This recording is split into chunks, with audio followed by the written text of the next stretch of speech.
Yep.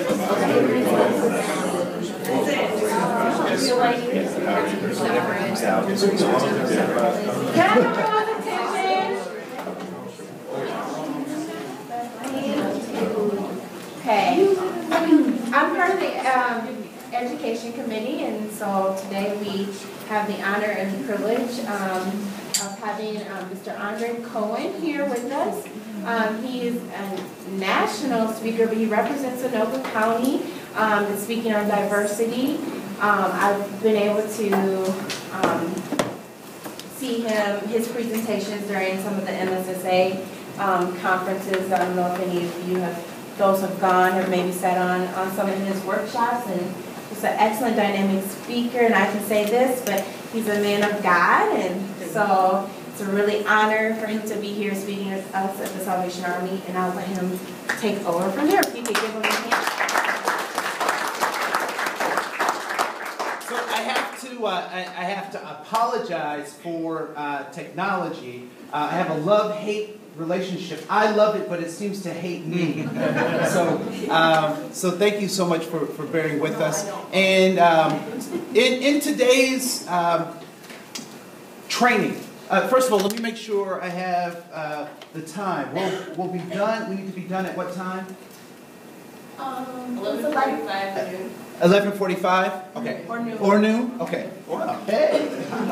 No, only because we're starting just a tad bit late. I wanted to be able to get in all of the important stuff and cut out anything that's extraneous. So a little bit about me. My name is Andre Cohen. I work full-time for Anoka County. I'm the diversity coordinator there. I do some part-time stuff where I do consulting and that kind of stuff at AM Horizons Training Group. And I'm also one of the head ushers at my congregation. So, so that's an important thing to mention. Because there are certain skills you get being, the head usher, right? Like how to look mean. Right? I don't know what it is, but ushers are always...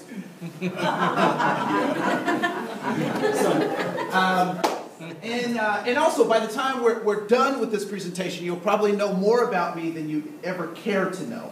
And so I don't want to belabor the point, and so let's get this, as the kids would say, let's get this party started, all right?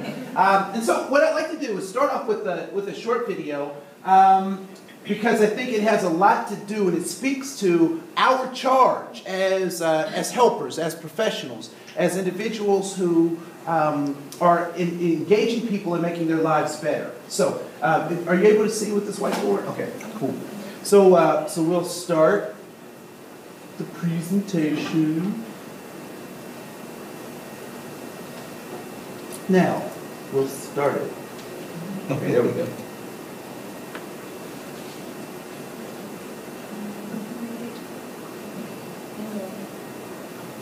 Come on, baby.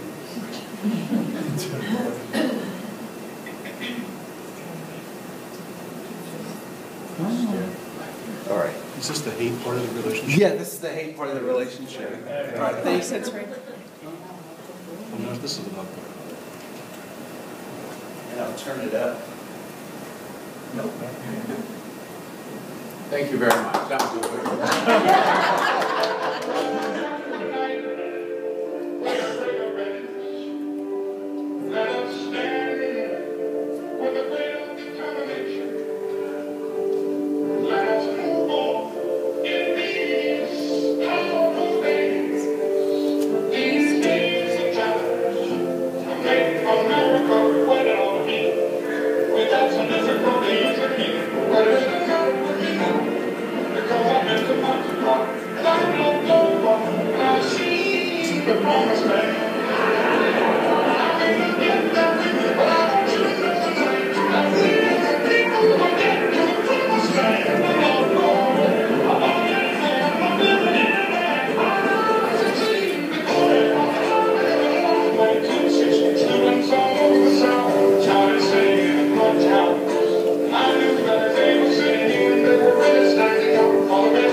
Thank you.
All right, so as you hear that, it's obvious that the speaker is whom?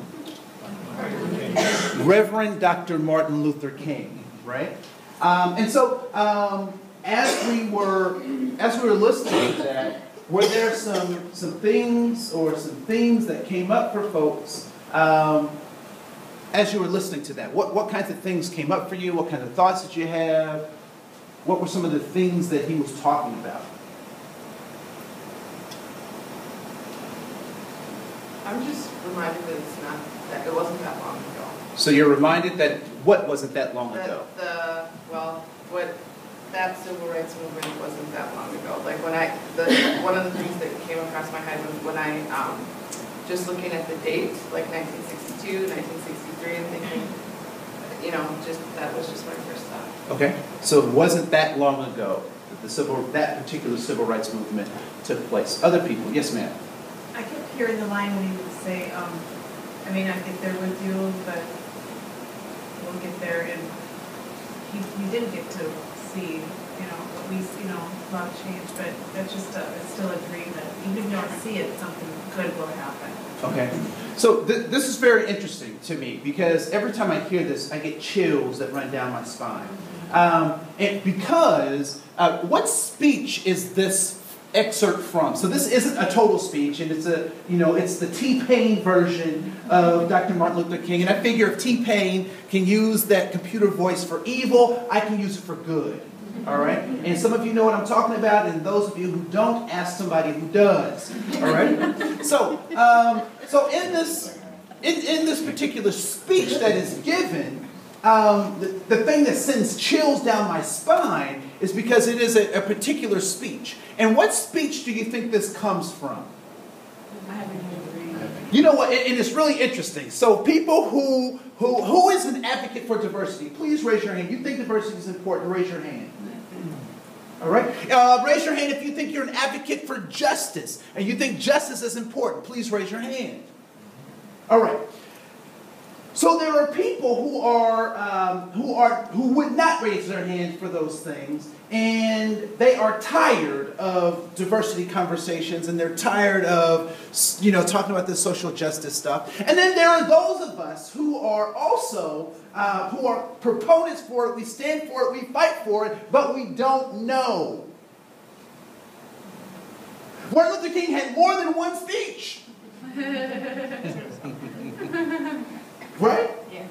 Please name 5. I'm not going to ask you to name 5, but you as a person who says that you're about standing up for justice and equality, that's a baseline piece of information. Because when you meet someone who's fighting for evil, they'll challenge you on that.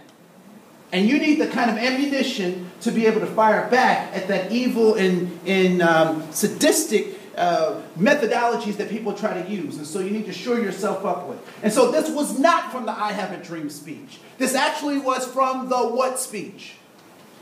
What was the hook? What was the part of the song that kept repeating? What else about the Promised Land? Mountaintop. So this comes from the mountaintop speech. All right? Now, the ironic thing about the mountaintop speech is that he gives this Sunday night. He dies Monday morning. And so he's saying these things. I may not make it with you. And for me, that just, the fact that he is prophesying his own demise, or that he had some awareness that his life was going to end, and he's telling us, I'm going to give you the next charge. And why does he use words like promised land and mountaintop? And we will get there. Why does he use those terminologies, that metaphor, if you will? Moses said the same thing. Moses said the same thing. And so how is he relating himself to Moses? He's finished his course. He's finished his course just as Moses finished his course. Which means that Moses wasn't just hanging out by himself. Moses was with whom? Israelites. The Israelites, the children of Israel. Right? And so just as Dr. King is not out here by himself, he is leading a group of people out of bondage from Egypt into the promised land. However, Moses was not able to make it into the promised land, just as Dr. King was not able to make it to the promised land. And so when the Israelites got to the outside of the promised land, when they got to the land of Canaan, did they stop and say, oh man, Moses isn't with us. We may as well just go back to Egypt. Was that their story? No. What did they decide to do? Step in the water. Cross the Right? They sent over two sets of spies, if you will, right? They sent 2 recon missions to kind of check out the land. And so the first set of guys that they sent over there were these 2 dudes named Joshua and Caleb. And Joshua and Caleb came back with the report that there were grapes the size of a man's hand. It was a land full of milk and honey just flowing. And that this was a fabulous place. That was the first recon mission. The second recon mission came back and said, yeah, there are grapes the size of a man's hand. And there are rivers flowing with milk and honey. But there are also giants and monsters in the land. And so what do you think the children of Israel decided to do? It's kind of like the Titanic, right? You know the end. So what did they decide to do? first time around, not go in. First time around, not go in, but ultimately they make the decision to what? To go in. Because what they said was, we will listen to Joshua and Caleb because they can teach us how to fight these giants. We are bigger and stronger than these giants, and our purpose is more righteous than those of the giants. And so, I want to make a statement that some might find offensive and others might find pretty obvious. Dr. King is dead.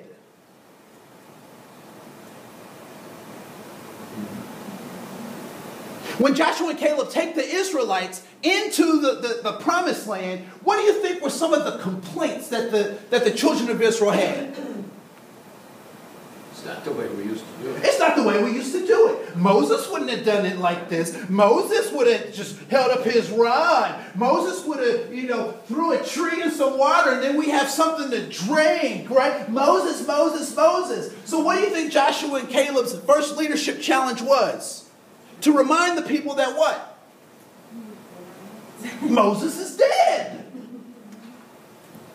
But what's the implication of that? What's the implication that Dr. King is dead? Dream is dead. That the dream is dead? So do we go back to Egypt? Because Dr. King is dead?